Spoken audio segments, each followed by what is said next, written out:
went into high school thinking I wanted to be a tech. Do you think that professors should make attendance mandatory? Or What's the common misconception students have about professors? Right? I'm never going to penalize a student for having any of those things go wrong. So if you're going to just let AI write your homework assignment.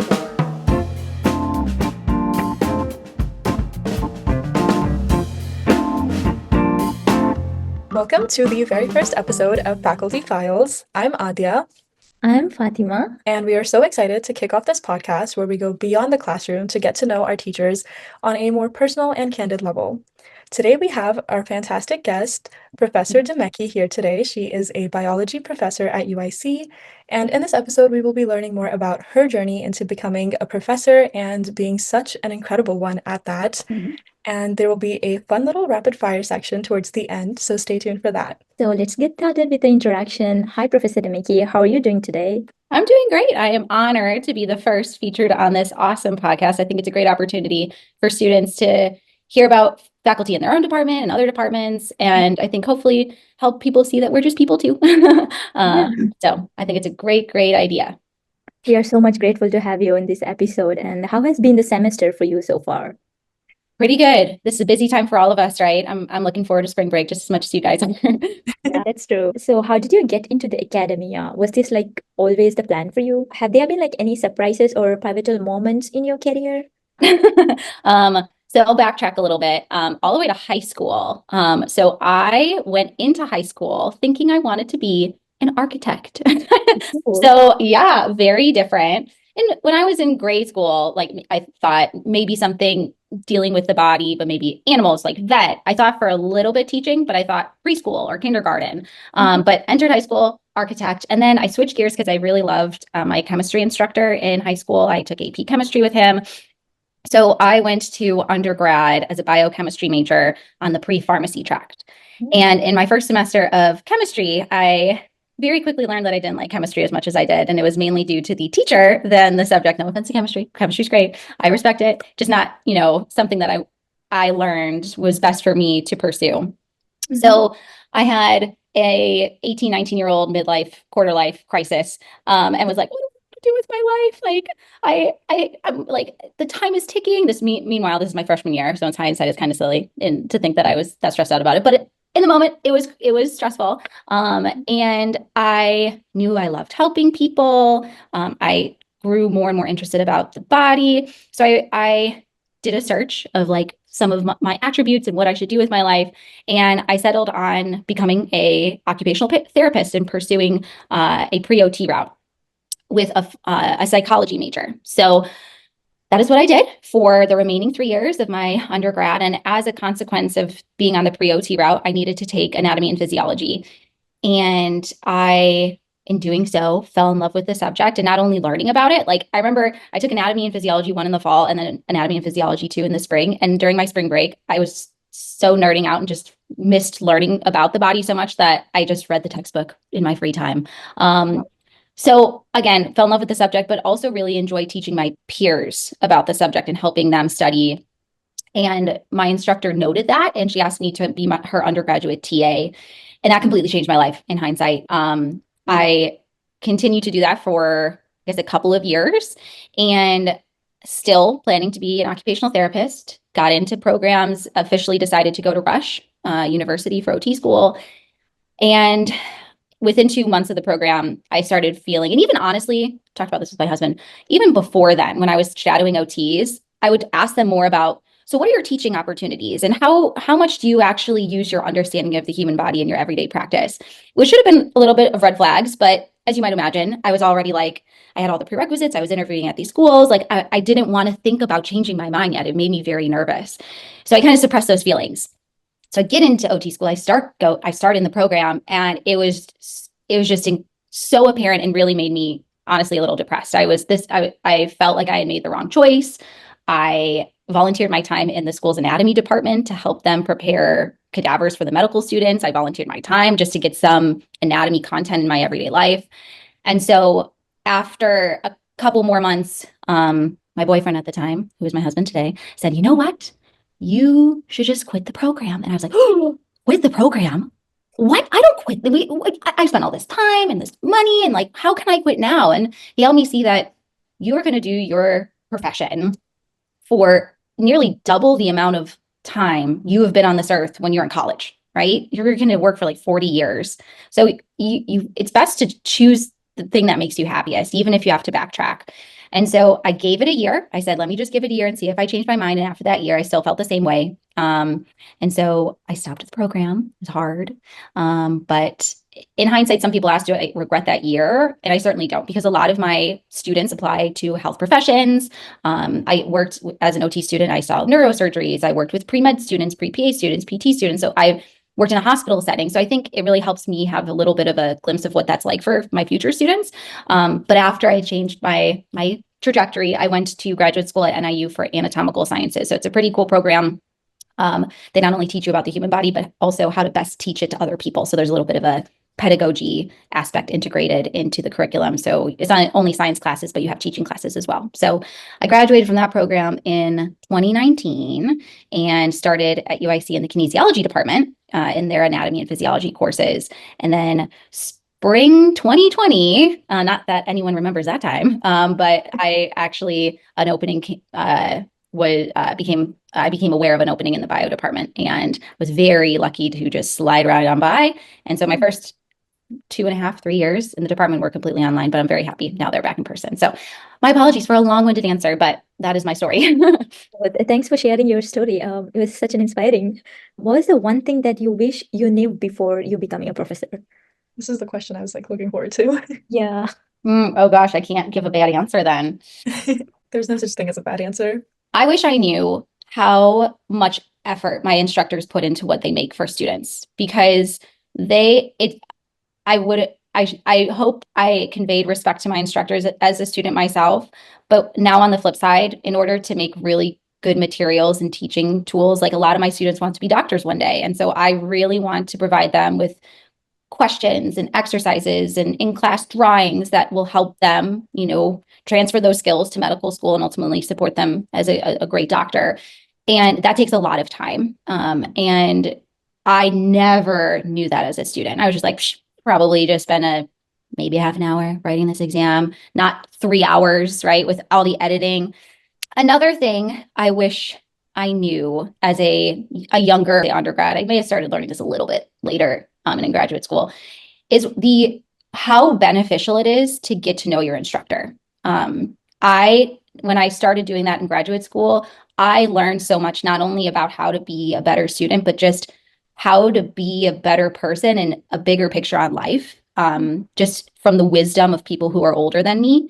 And I never, honestly, I was talking about this with one of my friends the other day. I always harp on my students to come to office hours. As an undergrad student, I never went to office hours. And I then, well, it's probably senior year I started, and that's when it clicked. I was like, I love these introspective, big life conversations I'm having with these instructors, and I wish I went sooner. And I wish I not came just to ask questions on the content, but ask about life. I learned so much when I started doing that. And I don't think a lot of students think of us as that, being able to provide them with that. Moving on to a few sort of more academic insights, how would you define a successful student? Not just in biology, but just like overall. Dedication. There can be a student that is just good at memorizing things, right? That can easily take multiple choice exams and doesn't come to class. They're not going to nearly get as much out of the class as the person who comes every day, comes to office hours, asks questions before and after class, and gets the B minus, right? So I would say the better student is the B minus student than the solid A student that is just good at test taking. So dedication, and whether in the form of attendance, coming to office hours, it's not at the end of the day the grade necessarily. It's how much you care. And we can tell. And we can really tell how much you care by doing those little extra things like staying after class, or coming by just to chat, or just to, learn about, something even beyond the text that, say this past week, went through the circulatory system in my class. I had a student stop by that read something in an article, and even though it wasn't going to be on the exam, he wanted to learn how it's connected to our class. So those are the things, I guess, that stick out to me as a strong student. Would you say then the strongest reason why students kind of struggle or fail in your classes is because they don't put in the effort to come in? Yes. Yes. Yes, that is a lack of investment. I at the first day of class, I don't get into content at all. I talk about the class, give you a little background about myself and ways to succeed in the class. My last slide includes something along the lines of you get out what you put in. The saying you can lead a horse to the water, but you can't make him drink, right? We can give you all these resources. We have peer leaders from the Math and Science Learning Center. We have TAs with office hours, extra worksheets, my office hours, but we can't force you guys to use them. Asking for help when you need it and not just letting it go and saying, it's fine, I'll be okay. If you come to the conclusion that you need help, that I want to help, and your instructors want to help, but you need to tell us that you need help, right? So, and that shows an investment for sure. And I think COVID has, for everybody, affected us in that way, but I've seen it a lot with the ease by which we can stay home, right? Rather than coming to class or rely on the recording and get to it sometime. Like even students who do that and get the material by way of the video aren't going to get as much out of the class. Do you think then all professors should make attendance mandatory, or should students just be encouraged? Yeah. So I struggle with this because I also know that you, just like I, am a person who has stuff that happens in our lives, right? I don't take attendance because I do think it's a learning experience to put it on the student to be responsible. But I also, throughout my first few years of in person now teaching, just recognize that all the things that you guys have going on in your lives. You have medical school interviews, which are the happy things, right? But you also have your car breaks down, or you unfortunately have a death in the family, or you need to take your grandma to the doctor, right? I'm never going to penalize a student for having any of those things go wrong. Sort of on a similar note, if, for example, a top grade or even a mid-grade student, A's and B's, sort of misses an assignment, which you probably had a strict policy for, and is requesting an extension or makeup assignment, do you think professors should be very strict on their policies, or they should be more lenient, or is it like a case-dependent sort of situation? I do think it is case dependent. I've had students who come to me at the end of the semester that say this is the fall semester because this is one that sticks on my brain, saying that this is week 15, that in week 3 they had COVID and that now they're asking for the makeup assignments. It's like,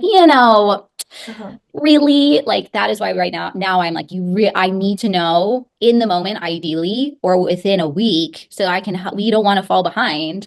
So certain circumstances, my policy is a 10% deduction for every day an assignment is late, unless for extenuating circumstances supported by documentation. I have it memorized because I say it so often.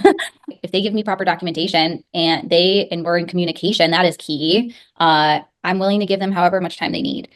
But if it's a student who forgot because they didn't write it down in their planner, then the 10% deduction applies. And after 10 days, it's not worth anything. So it really is a case by case basis. But I do think regardless of what your policy is, instructors do need to have a strict policy and stick to it for, the general cases of students missing assignments versus the extenuating circumstances that are supported by proper documentation. Are faculty, just if you don't mind me asking, are faculty pretty strict about late assignments that you see across your experience? Most of my professors, I think I can speak for both of us, have been pretty lenient if, like, for example, you're sick or something like that.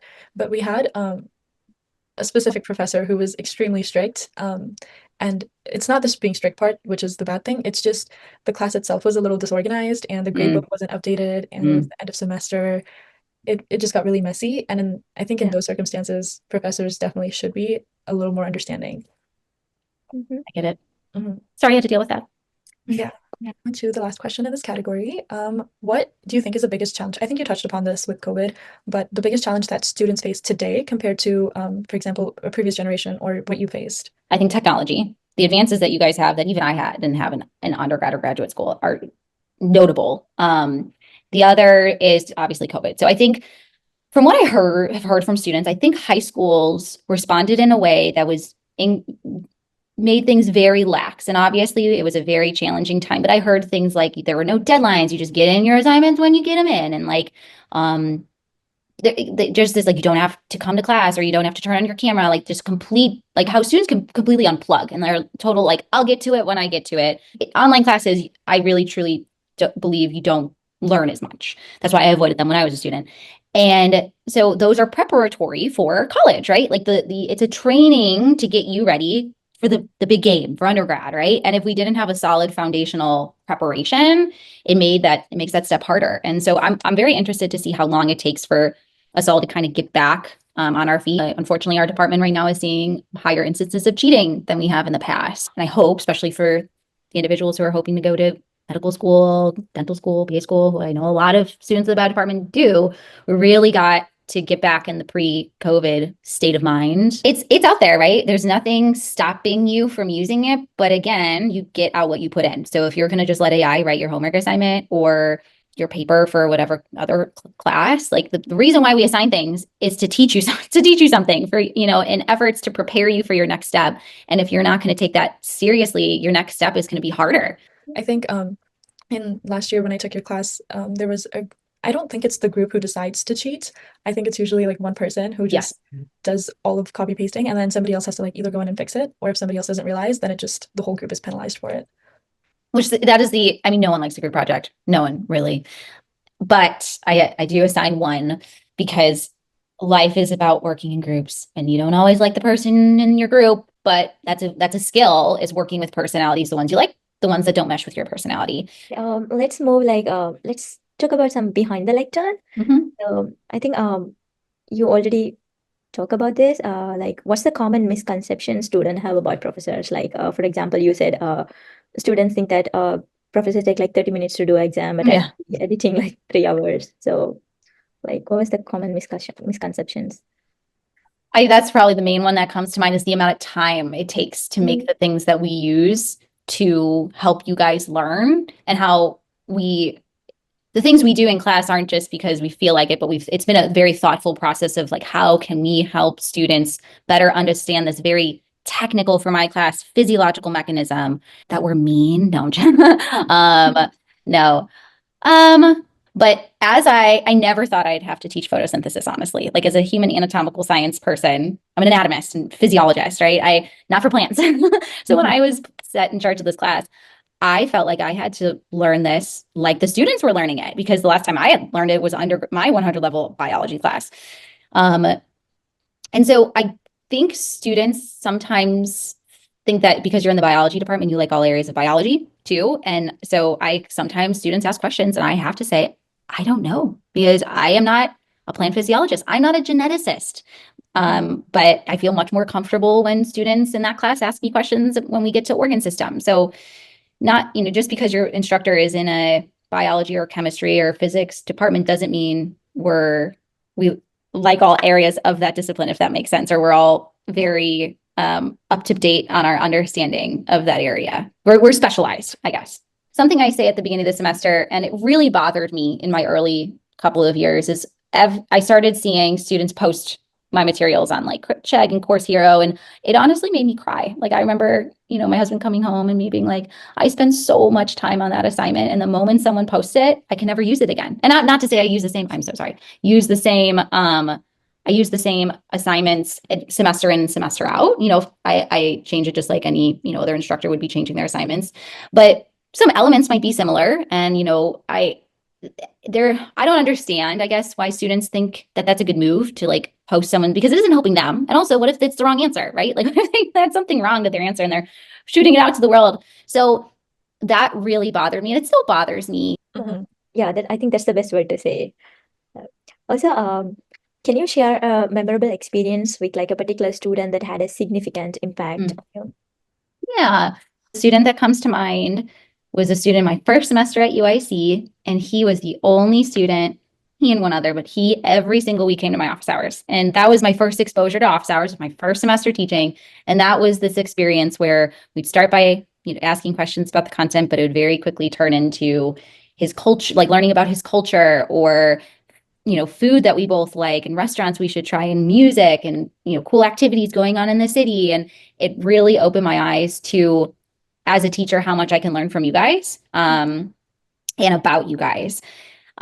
To this day, we communicate. We have each other's cell phone number. He became a PA, and my husband's a PA, so he shadowed my husband. He's been over for dinner twice. He's met my son. Like, he is a very special person now, and he graduated. I mean, now he graduated from PA school, so it's been, it's been a while since he was at UIC. But it's interesting to look back. I always like to kind of think of that 6 year younger self. If you told me that student would be coming over to dinner and playing dinosaurs with my son, like, I would have been like, what? But it makes me so happy to see that he's part of our lives in that way. So yeah, that's such an inspiring story. I'm going to start with the future perspectives, Adya. I think we've answered some of these questions already. I think we can move on to the lightning round, which is just, a couple of fun rapid fire questions that are not very academically related. And Yeah. the first question, well, this is academic, but what do you think is the most like overrated academic trend that you see going on right now? So flashcards, like any of those, like Quizlet. I don't know much about Anki, but I've heard about Anki. I have never used it, but flashcards in general. In my graduate program, I did research on critical thinking skills in students in biological science classes, and flipping through flashcards is under the category of a very passive way of studying. And I always encourage my students to migrate away from passive ways of studying and actively engage in the material. And making the flashcards is an active thing, but flipping through them is very passive. You start memorizing context clues about the cards, or especially if they're physical, and you don't, shuffle them up, and random things like that that might clue you into the answer that isn't actually just knowing the content. Especially when you have classes like my classes that ask you to go be, taking the content and applying it to a novel scenario. Flashcards don't really help with that. And I regularly hear people using flashcards. So sometimes students love them. And if it works for them, I'm never going to tell them to go away from something that works. But in general, I think flashcards are overrated. If you could teach any subject outside your field, what would it be? Outside of biological sciences, like I can't be biology, or I can't do the two subjects that I currently teach. We would say outside of biology. Yeah. I would say psychology. It was my undergrad. I do think it has helped me become a better teacher, because I took so many classes about just understanding people and understanding emotion and understanding different personality types. I think psychology, personality, emotion, decision making is something that's very fascinating, and how we're all different. So yeah, I guess I'd say psychology. Are you a coffee person, a tea person, or matcha Oh my gosh, coffee for sure. I can't every month. I actually just was saying to Ricky, my husband, I'm like, don't you just like sit in the evening and like can't wait for your cup of coffee in the morning? And he's like, nope, but I do. I don't have a lot of coffee, but like, you wake up and it's kind of dark, and you're like, and you smell the coffee and you get your warm cup, and it's just like, oh, it's so great. So two cups max. And if I'm going to go to a coffee shop, I always get a chai tea latte. So that's my like coffee shop order. I see. What is your favorite book or movie? Oh, well, that movie is pretty impossible to say because there's so many genres. I will say that for a long time, my answer, and I do recommend it to anyone who hasn't seen it because it's very introspective, and I think it really, as we were having a quick chat about you nearing graduation and soaking in every moment because it's such an important time. The movie About Time, I don't know if you guys have ever heard of it. It has the girl from The Notebook in it and a couple characters from a Harry Potter series.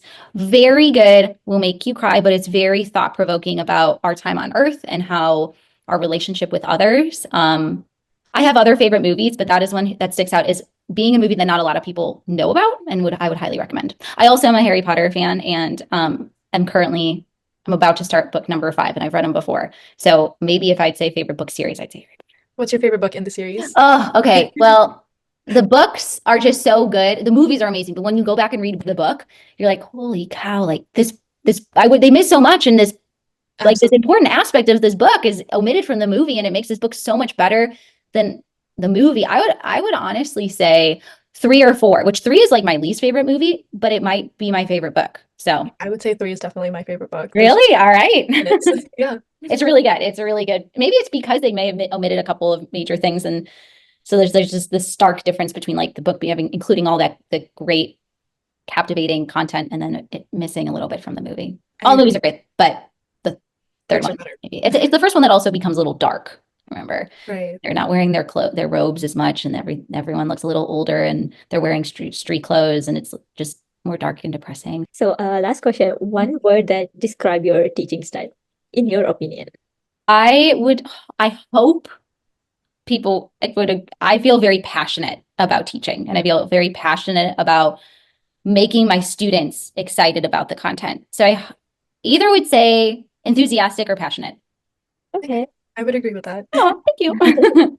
Which perfectly leads us to our next segment, which is I'm just going to be reading out a Rate My Professor review Okay. that I found online. But this is possibly the best review I think ever written for a teacher.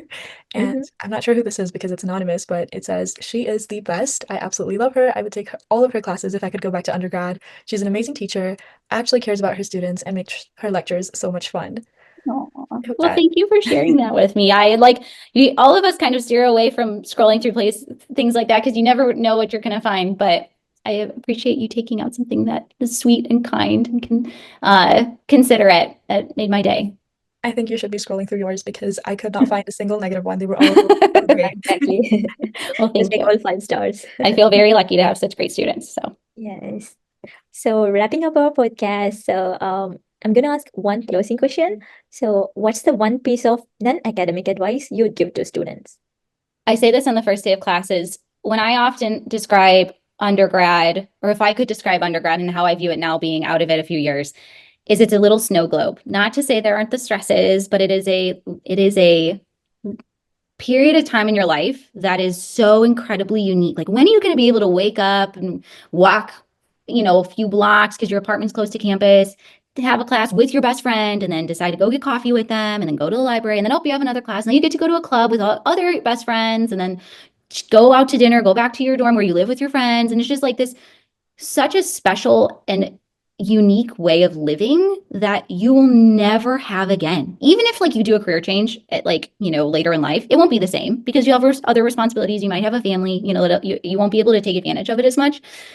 And so it's a snow globe because once you leave your snow globe, it's hard, you can't replicate it. And so what I encourage students to do is just soak up your snow globe. And it, again, not to say that it's all peaches and cream all the time and it stressless. Of course it is stressful and many of you have an insane amount going on, but enjoy it and take a lot of mental snapshots because, as we were mentioning a little bit before this, I will tell you, if I had 7 days to go back to in my life in the years that I've lived thus far, there would definitely be 1 or 2 days of those 7 days where it would be me and my friends senior year in our apartment, or walking across campus as a student. And so you're living a time of your life that is so formative and you will look back on for many years to come. And so I don't want students to just let it pass without recognizing how important and how unique it is, because once it's gone, it's gone. So I guess that's my advice. I think that's exactly what we need to hear it.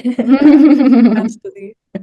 Thank you, Professor Daemicke. It was such a great conversation. We are so honored to have you as a Thank you. guest. I mean, I don't know, I couldn't express. Thank you so much for joining us and sharing your insights. My pleasure. Again, thank you for asking me to be on the podcast.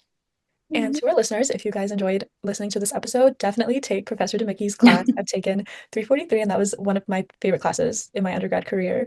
And for more candid conversations, don't forget to follow Faculty Files. And yeah. Until next time, stay curious, keep learning, and we'll see you in the next episode of Faculty Files.